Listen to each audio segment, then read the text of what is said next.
Hey, long time since I made a vid. Yet again, I seem to take my time every time with coming up with an update. But kind of wanted to do this for Cobra Fanatic since he was working on some fuel stuff. I think he actually got everything resolved by now. But this was my previous setup. It's Holly Blue Electric. I had a filter in line before the tank, and I had it hanging from these 4 bolts. I want to say it was positioned like so to kind of shield it from road debris. However, it kind of worked in a reverse way because all of the dust and dirt that the wheels threw up anytime I was in gravel or dirt road coated the pump, which I just kind of washed off. But I didn't really have any flexing problems. Thickness is decent on this, but I think because it was 4 bolts and the way I bolted it, that it braced fairly well. Also put a rubber bushing at the bottom that pinched against it to keep it from flexing. Also kept it from rattling. I didn't notice, but make sure you do put a lot of rubber on them. These things are quite noisy, man. You want to insulate as much as you can. But I saw you did a 90 bend on yours and hung it off of this lip. Me, I drilled in on the hang down section and had it seamed in between the fuel tank and this, and it fit perfectly. So I don't know, I guess yours is, I think, in now and seems to be pretty well. I saw you put a gusset on it, so it should be plenty good the way you have it. But as far as the filter, you should be good with putting a filter how I did mine. I'm not positive since you said you think yours is just a pull config. But worst comes to worst, you can always take the filter out and put a barb in line. And it's under the car, it won't be visible. It's one weak point. Or like I said, if you can try it with, don't waste money buying some braided line if you're gonna possibly be taking it out. But try it with a rubber hose. I mean, it's just a little, like, what, 1.5 foot section of rubber hose in between where it goes from the tank barb to the actual pump, and put it in line filter and see how it runs. If you get fuel starved, to take it out. I don't know if you have a gauge on your carburetor or not to see fuel pressure going in, but nice little investment to make. Guaranteed that you're getting fuel. It'll eliminate troubleshooting down the road. But on to what I was doing with this that has become a much larger project than I first thought. Originally, it started off with being floor pans, then it became this side cowling, then toe boards that were welded over the top of one another, to frame rot, hole there, same thing over here. Got holes that don't line up, shitty welds that have been welded over the top of other stuff, and we got cut out there, rot in this section, of course.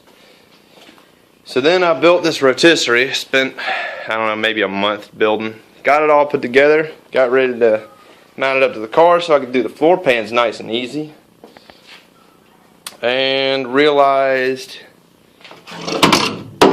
this section was not looking strong enough to where I trusted it to hold the weight of the car. All this shitty weld overs. Same thing over here, sorta. Got rot through in various sections. Bad rot there. Bad rot. And I guess you noticed the rear end's been taken out. Pulled that out last weekend. Got everything up on stands. Oh, another nifty idea that I don't know if anyone's ever done, but I welded up this little piece. Made it quite easy to move the car around without the front suspension. For anybody that has taken the front suspension off and is having a problem with moving it, I just welded together a little piece of square tubing, 2 little tabs, drilled holes, and bought this trailer hitch, or not trailer hitch, but a trailer swing jack, and mounted it up. Works great, holds the weight. I mean, it's rated for like 1,500 pounds.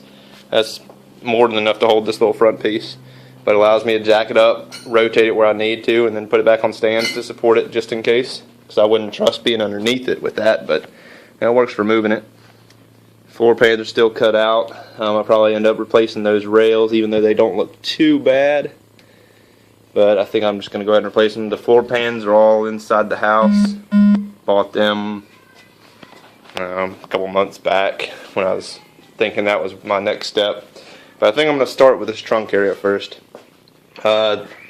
This front section, this would be the rear wheel housing, the axle housing section, front trunk pan, whatever it's technically called. It appears to be good shape. Let's see if I can grab a flashlight here.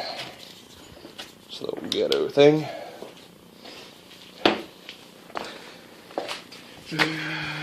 Let's see here.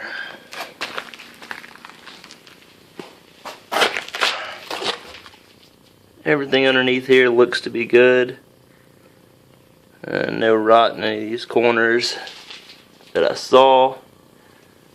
Everything looks good. Even the rear floor area looks good. Got to finish cutting that stuff out. The leftover brake lines. I'll be running all new lines. And it'll be a rear disc when it goes back together. And it works. Still contemplating on a rear end that I want to go with.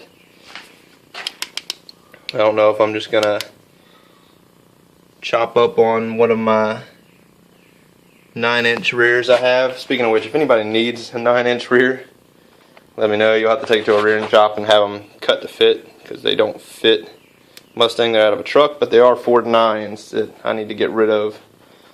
There's an 8-inch I'll be selling as well to get rid of. Like I said, these are heavy items, so I mean, obviously nobody probably wants to worry about shipping them, but if anybody locally or nearby is interested, I do have them. Need to get rid of them. I do have one 9-inch that came out of a Cougar that I am contemplating using on my car. I don't know if I want to go with that or one of those Fab 9 rears, because I'm still contemplating whether or not I want to go with independent rear suspension whenever I get to that point.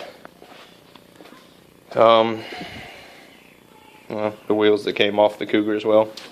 Best $200 car purchase yet. Hooker headers, a set of those wheels, and a 9-inch rear for $200, and then sold the car for $200 with a 6-cylinder axle out of my Mustang.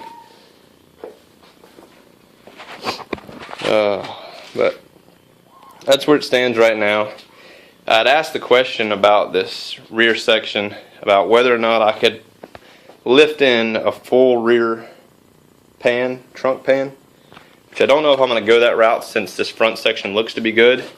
However, I did notice that the rear set that I think Cobra Fanatic was the one that put it in the 3-piece rear trunk. I think it only includes this with this lip, this rear section, of course this section. I don't remember if it has these lower sides or not, but even if those are included, it still leaves me with this front piece, which doesn't appear to be too bad. I just have to clean up, I guess. I don't really have any real rot. I'll probably go ahead and plug these holes with welds and grind them smooth. Same thing with these holes. Go ahead and fill all of them. My fuel tank I'll be doing away with most likely. I got a buddy that has been getting into some fab work. He's been making a bunch of fuel cells. I'll probably have him make me one.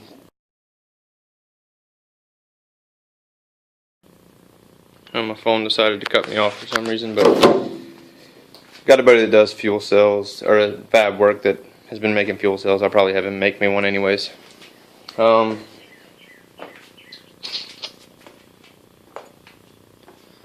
Trying to think. Oh,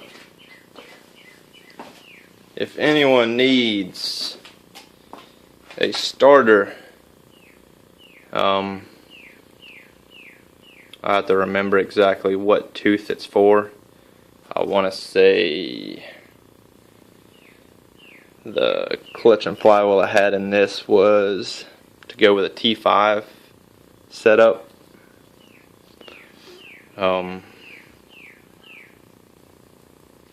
I don't remember the tooth. Honestly, I'll have to check. But if anyone needs that or alternator, pay me shipping, you can have them.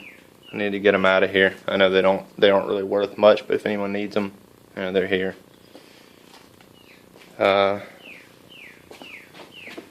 bunch of other parts, you know, I have that will probably be going away with. If someone wants to pay me shipping for them, you can have them. These load bearing springs or shocks for the rear I had in because I had 6-cylinder leaves and they just weren't cutting it. I had people riding in the back and it was weighting the car down. It would rub on these big tires every once in a while. So same thing with those, you know, pay me shipping for them and they're yours. They still work fine. 6-cylinder leafs, I don't think they're really any good. That's pretty much just a metal scrap pile there. Brake lines are good if anyone happens to need them. I think they're the 7/16 or whatever.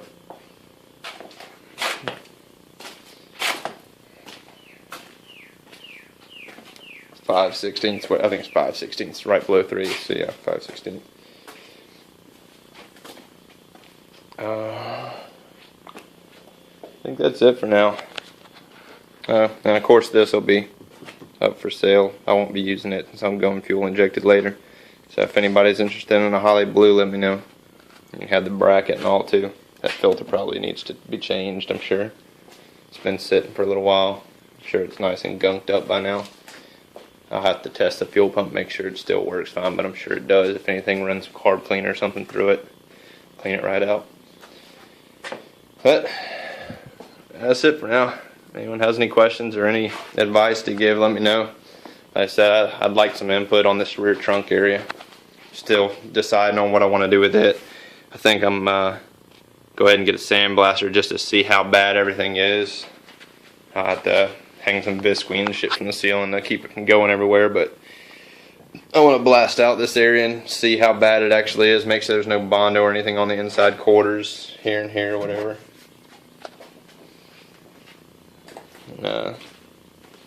Like I said, a bunch of these parts on this car will be going away, so if anyone needs anything, let me know what you need, and chances are I've got it and I won't be using it when the car goes back together, so it'll just free up some space. Motor mounts is another thing I won't need. I got some 5.0 302 motor mounts that are the nice polyurethane or whatever bushings. So I don't want to say I don't know if they're adjustable or not, but won't be using those. Pretty sure that Mustang 2 front suspension uses different motor mounts. So, but that's it for now. Like I said, let me know if you have any advice or questions or whatever. Thanks for watching.